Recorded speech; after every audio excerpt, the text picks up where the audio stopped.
ሰላም እንዴት ናችሁ? ሰላም ናችሁ ወይ? እንዴት ሰነበታችሁ? እኔ በጣም ደህና ነኝ።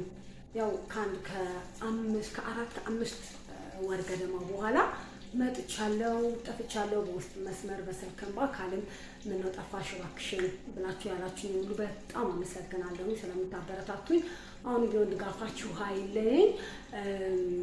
ያው እንግዲህ መጥቻለሁኝ። ዛሬ ደግሞ ፊቴን ለማስመታት የጠፋሁበትን ማለት ነው አንድ አይነት የምግብ አይነት ይዤላችሁ ነው የመጣሁት።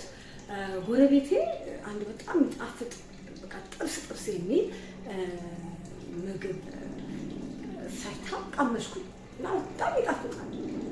በማይመጡበት ወቅት ሊያዘጋጁት የሚችሉት ወይ ደግሞ ስጋ ማግኘት በማይችሉበት ጊዜ ጥብስ ሲያምራቸው ሊሰሩት የሚችሉት አይነት ምግብ ነው። ቴስቱ በጣም ይጣፍጣል፣ ወድጄዋለሁኝ። ስለዚህ ይሄንን ለምን በጣም ቀላል የሆነ የምግብ አይነት ነው፣ ለምን ለተመልካቾች አላቀርብም ብዬ ነው ዛሬ ይዤ የመጣሁት። ስለዚህ እንዴት እንደሚሰራ አብረን የምናየው ነው የሚሆነው ማለት ነው። እስከ ዝግጅቴ ፍጻሜ ድረስ አብራችሁኝ ሁኑ። እስካሁን ድረስ ሰብስክራይብ ያላደረጋችሁኝ ሰብስክራይብ በማድረግ እንዲሁም ላይክ በማድረግ ዝግጅቴን እንድትደግፉ እጠይቃችኋለሁኝ።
ተመልካቾቼ ይሄንን ይመስል ነበር የዛሬ ዝግጅታችን።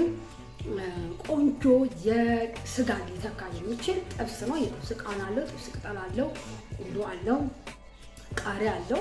ስለዚህ ሰዎች ስጋ መብላት በማይችሉበት ወቅት ወይ ደግሞ ስጋ ማግኘት በማይችሉበት ወቅት እንደ ጥብስ አድርገው ሰርተው በአማራጭ ሊመገቡት የሚችሉት ቃናውን ሳያጡት ማለት ነው ሊመገቡት የሚችሉት አይነት የጥብስ አይነት ነው ይዤላችሁ የመጣሁት። ስለተከታተላችሁ በጣም አመሰግናለሁ። በሌላ ጊዜ በሌላ ቪዲዮ እስክንገናኝ ድረስ ባይ ባይ።